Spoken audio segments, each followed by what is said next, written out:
13페이지에는 그 투자자별 매매 동향을 보여주고 있습니다. 이 부분도 저희가 상당히 안타까운데 뭐냐면은 제가 그 대한민국 ETF 시장이 만들어졌을 때 처음에 일성으로 얘기된 게 거래소에서 어떤 정보를 공개해 줄 거냐라는 얘기를 저희가 논의를 한번 했었어요. 그때 얘기됐던 것 중에 하나가 뭐 증권회사나 이런 증권 쪽에다 보면 이제 투자자별 매매 동향, 누가 샀는지 팔았는지 이런 것들을 저희 쪽에서는 강하게 요구를 했거든요.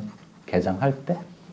근데 그것들이 이제 안 받아들여졌고, 우여곡절 끝에 어쨌든 계속 얘기가 됐었고, 그래서 최근에 2022년 8월 달에 처음 공개를 했어요. 거래소에서. 그 온실가스 정보센터 이런 쪽에서죠. 그래서 그때부터 데이터를 저희가 이제 핸들링 할 수가 있습니다. 그때 이후에부터 데이터를 보여주고 있는 거고요. 그래서 누적에 대한 것들은 22년 8월 달부터 최근 것까지에 대한 값만 가지고 순매수하고 누적 거래 비중을 이제 계산하고 있다. 여기서 말씀드리고 싶은 거는 제3자에 대한 포션이 순매수가 한 50%좀 안 되는 48%고, 플러스 전환 부분이 한 39%좀 되고요. 반대로 매도 쪽에 포션은 산업 부분이 이제 매도를 상당히 강하게 해서 한 95% 순매도를 보이고 있다. 그래서, 그 산업 부분에 대한 매도를 시장 조성자하고 전환 부분에서 매집하면서 마켓이 운영되고 있다라는 걸 알 수가 있습니다. 그 옆에 그래프는 샀다 팔았다는 거, 매수했다 매도했다라는 그 전체량, 거래된 양에 대한 포션을 보여주고 있습니다. 그래서 그 제3자인 시장 조성자인 증권사들이 72%를 보여주고 있다. 엄청난 그 포션을 가지고 있다는 얘기거든요. 그래서 걱정되는 거는 거래량이 늘어나는 건 좋은데 실제로 순거래량을 따져야 된다는 얘기거든요. 여기서의 그 72.5%가 절대적으로 큰데 최근에 산업 부분이 매도를 안 치더라도 거래량은 늘어나는 이유는 제3자인 증권사 자기네들끼리 매매해요. 그러니까 자전거래라고 그러는데 그럴 때는 이제 거품이 있는 거래량이 되겠죠. 그래서 그런 것들은 좀 필터링 하셔서 봐야 되지 않을까라는 생각입니다. 자, 중간에 14페이지에는 저희가 조금 앞부분에 있는 얘기들 전반적으로 좀 요약을 해봤습니다. 중간 요약을 했는데 대한민국 ETS 시장은 무상할당 시장이다라고 결론을 맺고 싶고요. 아무리 10% 한다고 그래도 다 그거는 거짓된 값이고 1.5%인 실질 그 경매 물량을 보게 되면은 98.5%인 이게 현실적인 그 값이다. 그러면은 업체들 입장에서는 무상이기 때문에 배출권 가격이 오르던 내리든지에 대한 민감성, 탄력성은 상당히 적을 거예요. 실제로 그렇게 플레이를 하고 있고요. 그럼 할당 대상 업체들의 그 어려움이 뭐냐? 부족할 때 시장에서 못 살 것에 대한 걱정이 크거든요. 그렇기 때문에 무상이고 가격은 그렇게 민감하지 않고 모자랄 때 배출권을 못 사서 벌금을 낼 것에 대한 리스크를 관리해야 되는 그런 입장이거든요. 그 얘기는 결국은 배출권은 시장에 아무도 안 팔겠다는 얘기거든요. 그래서 강제된 게 2월 제한 조치를 이제 중간에 나왔던 얘기고, 그렇죠. 사실 본질은 지금도 2월 제한 조치가 있지만은 업체들의 기본 스탠스는 최대한 넘기자거든요. 2월 제한에 거기에 딱 그 버짓에는 딱 맞추고 나머지는 무조건 넘기자예요. 2월 극대화의 포지션이거든요. 그렇기 때문에 이런 상황에서는 계속해서 뭐 어떤 2월 제한 다 좋은데 결국은 유동성 리스크인 그 배출권 확보에 대해서 이제 그 주안점을 맞춰서 대응을 하고 있다라는 걸 말씀드리겠고, 그래서 대한민국 ETS 시장은 무상에 대한 포션이 워낙 크기 때문에 배출권 확보 여부에 따른 유동성 리스크에 아주 노출이 크다라는 것이 결론이 되겠습니다. 15페이지에는 그 시장 안정화 조치에 대한 얘기입니다. 뭐 거기 보시면은 그 노란색 선이 기준 가격이 되겠고요. 거기에다가 뭐 24개월 평균을 해가지고 연두색 선에 대한 24개월치에 대한 평균 값을 쭉 1년 동안 유지하고 그 값에다가 곱하기 0.6한 오렌지색 선이 이제 하단이 되죠. 그래서 시장 안정화 조치 하단이 설정이 되고 노란색 선이 그 하단을 관통할 때 이제 시장에 대한 개입 발동이 있겠다라는 얘기가 되겠는데 결론부터 말씀드리면은 첫 번째 계단 같은 경우 노란색 선 점선이 이제 빨간색 선을 뚫었고 또 노란색 점선도 뚫었잖아요. 사실은 그 빨간색 선을 뚫었을 때 정부는 그 어떤 정부 개입 차원에서 유동성에 대한 것들을 흡수하기 위해서 이제 사줬어야 되는데 사지는 않고 최저거래가격 제도라는 것들을 새롭게 법안을 만들어서 규정을 고쳐가지고 새로운 것들을 만들어낸 거거든요. 그래서 조금 임시 반편적인 그런 최저거래가격 제도가 그 당시에 있었다라는 거고 그 제도가 지금도 유지되고 있는 거나 사례입니다. 근데 여기서 보면은 상당히 어떤 그 최저거래가격 제도가 발동될 때 그 의사결정에 있어서는 좀 임의적이고 자의적이고 그런 그 경우가 많았다. 이번에도 저는 왜 하필 11월 29일 날 발동이 됐는지에 대한 얘기들을 좀 그 부처에다가 좀 논의를 했었어요. 어떤 기준이 있었냐? 그건 아닌 것 같고요. 어쨌든 좀 너무 많이 빠졌으니까 자의적인 판단에 의해서 개입을 했던 그런 상황입니다. 이거는 실질적으로 운영하는 주체들한테 다 확인한 내용이 되겠습니다. 그래서 그리고 왜 하필 29일이고 왜 그 가격인지에 대한 것들은 참 많이 좀 고민을 해야 될 것 같아요. 어떤 그 조치가 발동될 때에는 거기에 상응하는 기준이 명확해야죠.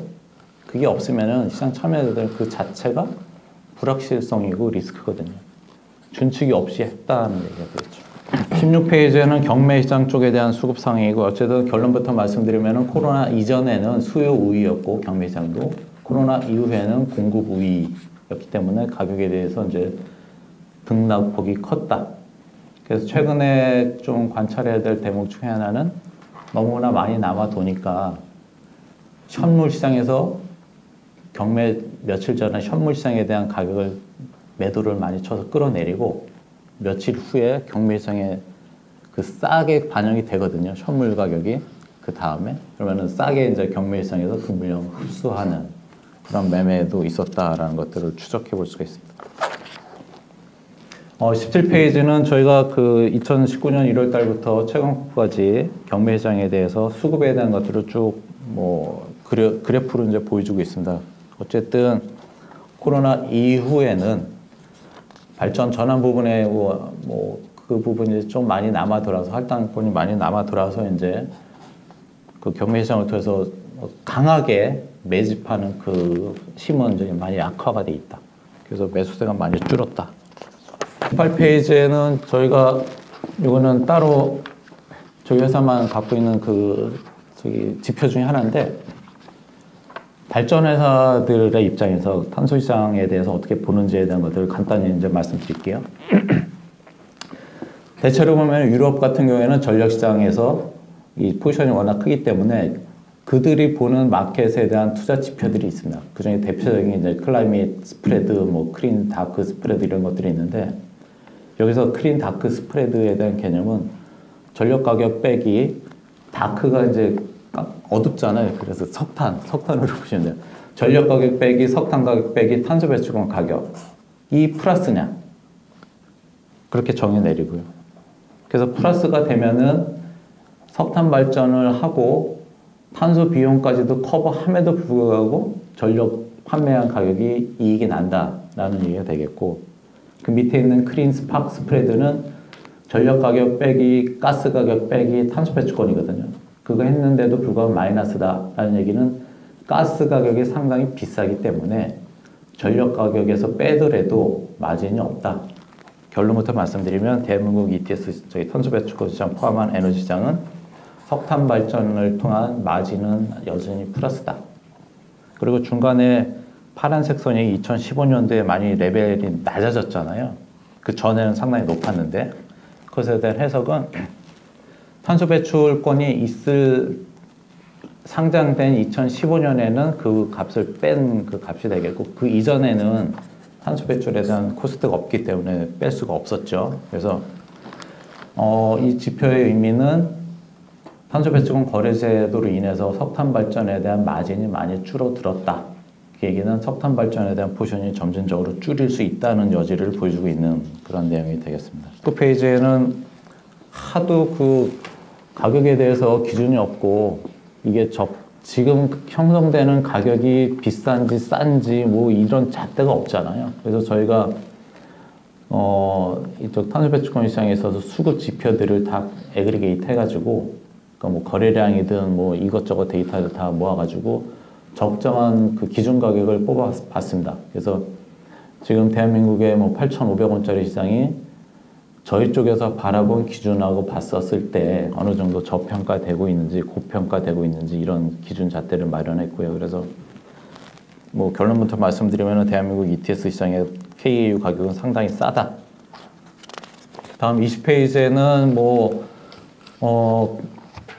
저는 파생 상품을 전공한 사람인데 파생 상품에 대한 필요성 어느 누구보다도 이쪽 시장에 필요하다는 걸 많이 느끼고 있는데 그럼에도 불구하고 뭐 24년도든 25년도든 파생 상품을 들어오겠다라는 그 로드맵은 있죠.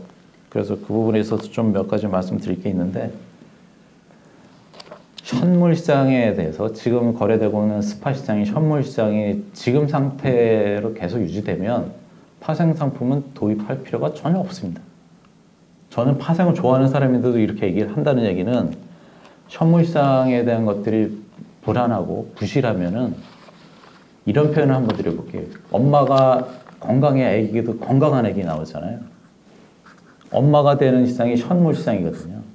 현물 시장이 건강해야지 나오는 출생되는 파생되는 상품인 파생 상품 시장도 안전하게 잘 돌아가요. 지금 상태에서 파생은 제가 학원데 절대 안 됩니다. 다음 페이지 21페이지에는 코로나 이전하고 이후 할당 시장하고 경매 시장에 대한 마켓 구조에 대한 변화. 아까 서두에 말씀드렸다시피 뭐 경매 시장 같은 경우에 이제 변화가 많았죠. 뭐 휴장하는 일도 많았고 뭐 남아 도는 물량도 많았고 그래서 그런 어떤 비교 관점에서 한번 보시면 좋을 것 같아서 넣어봤습니다. 22페이지는 저희가 작년 연말부터 마켓에다가 계속 얘기했던 내용 중에 하나입니다. 그리고 사실은 저희가 올해 6월 달에 책을 하나 만들었는데 그 책에서도 계속해서 일관되게 얘기했던 얘기인데 이유는 뭐냐면은 분명히 방향은 있는데 그거를 안 하는지에 대한 것들은 잘 모르겠어요. 그 뭐뭐뭐 해야 된다는 얘기도 명확하거든요. 그래서 8가지에 대한 얘기를 말씀드릴게요. 유상할당에 대한 강화. 할당을 유상할당 늘린다는 얘기는 늘 하죠. 그럼 몇 % 늘릴 거냐? 할당량 전체에서 몇 프로 가져갈 거냐 하는 얘기예요, 저는. 그러니까 할당 대상 업종에서 뭐 10% 이건 얘기하지 말고 할당된 전체 국가에 할당된 양 전체에서 몇 %를 유상으로 가져갈지 이런 것들을 좀 명확해가 했으면 좋겠다. 뭐 유상 업종에서 10%, 20% 이거는 좀 거짓된 편이고요. 실질적인 얘기를 하자. 두 번째, 무상할당에 대한 2월 금지. 대한민국 ETS 시장이 이렇게 어렵게 된 대표적인 이유는 무상할당이 워낙 많아서거든요. 그러니까 무상할당이 많고 마켓 가격이 어느 정도는 형성이 되게 되면 업체들은 그대로 그 수익률이 무한대거든요. 남은 업체들은 이제 제로에 얻어가지고 뭐 4만 원, 3만 원 이거 팔게 되는 거잖아요. 그러면 수익률 관점에서 무한대 수익률이거든요. 이런 그 좋은 상품이 어디 있어요? 무한대 수익이거든요. 그러니까 어떤 시장에 있어서 재화에 대해서 비용이 지불되는 게 없이 운영되는 시장은 무너지게 될 수밖에 없어요. 여기다가 어떤 조치를 취하더라도 백약이 무효한 그 상황밖에 안 됩니다. 그래서 2월 할당에 대한 2월 금지에 대해서는 업체들 입장에서 되게 싫어할 거예요. 갑자기 그러니까.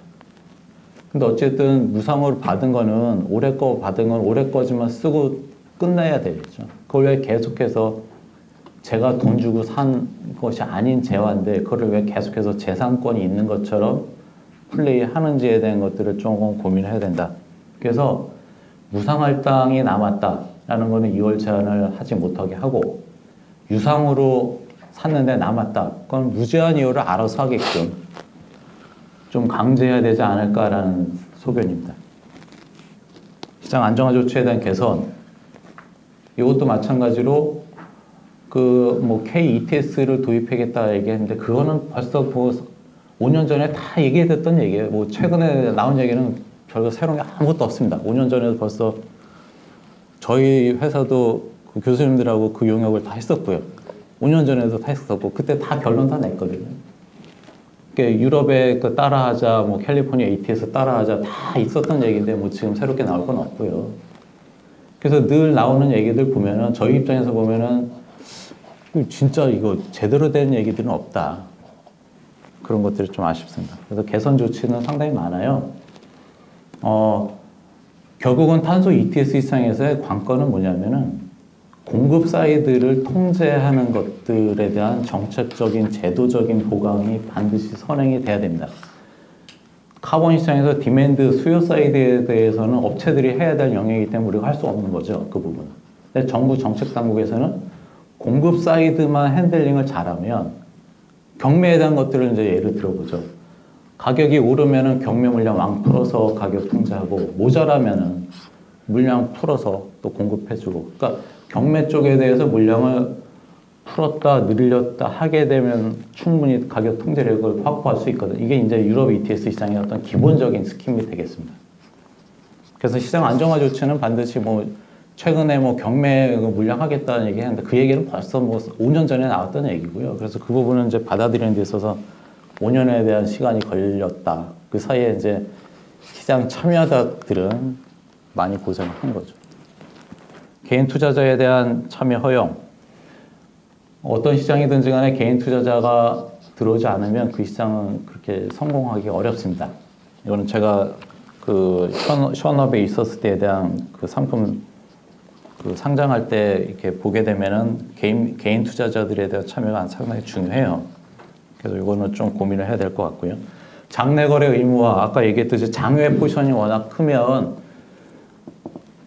자 보세요. 12조짜리 시장인데 장내외로 나눠져 있어요. 아까 49% 그렇게 거의 뭐 6조 시장이거든요. 이 조그만 시장은 왜 이렇게 둘로 나눌 이유가 전혀 없거든요. 이런 것들을 무상할당 업종 같은 경우에는 장외 거래를 좀 금지하고 그 물량을 다 장내로 이렇게 올 수 있게끔 좀 강제해야 되지 않을까라는 생각입니다. 경매 시장에 대한 제도 개선, 이것도 마찬가지입니다. 그 낙찰 가격에 대한 거는 발표하는데 그 실질적으로 낙찰 가격 산정하는 데 있어서는 공개를 안 하고 있습니다. 어떤 기준에 의해서 이제 하는지에 대한 것들이 공개가 안 되고 있고, 또 한 가지는 그 최고 응찰가, 최저 응찰가 그 할 때 그 가격에 대해서는 리미테이션, 제한이 없어요. 현물 시장이 만약에 뭐 2만 원이다. 2만 원인데 현물 시장이. 제가 그 다음날 경매 시장에 들어갈 때 꼭 그 경매를 받고 싶어요. 그러면 난 10만 원을 써내도 돼요. 무조건 그 물량을 가져가고 싶으면 가격을 높은 순서대로 써낸 사람부터 이제 기준이 되거든요. 그렇기 때문에 가격이 높게 써내는데, 보면은 어느 때 보면은 최고 공찰가는 아마 5만 원 써내고 마켓 가격은 2만 원짜리예요. 그게 높게 써낸단 말이죠. 그러면 그 그래프 보게 되면은 3만 원에 캔들 차트가 그려져요. 그 공포죠. 야, 이거 5만 원도 갈 수 있겠다라는 착각을 일으킬 수가 있습니다. 그 부분도 좀 개선해야 될 것 같고요. 그리고 9번째, 비대칭성에 대한 얘기는 제가 이거는 너무나 심각하기 때문에 표현드릴 게 너무나 많아요. 디테일한 얘기들도 많은데 이거 공식적인 자리라서 제가 좀 제한적으로 말씀드릴게요. 어쨌든 마켓을 운영하는 주체가 정보 비대칭성을 생산하거나 하면 절대 안 됩니다. 거래소도 환경부든 공단이든 이런 주체가 하면 안 되고요. 만약에 그런 일이 일어나면 보도자료를 정시에 딱 통해서 발표를 해야 됩니다. 비공식적으로 하는 그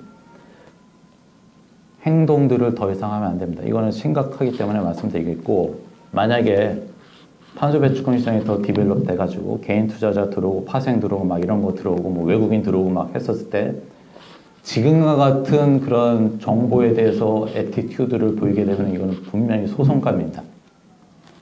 그리고 일관성에 대한 것들도 이런 것들에 이제 연결해가지고 이제 해석할 수가 있는데, 하여튼 이 정도로만 말씀드릴게요. 이 정보에 대한 비대칭성은 아주 대한민국 ETS 시장이 무너지는 것 중에 대표적인 원인 중에 하나입니다. 딱 두 가지죠. 무상할당하고 정부 비대칭성.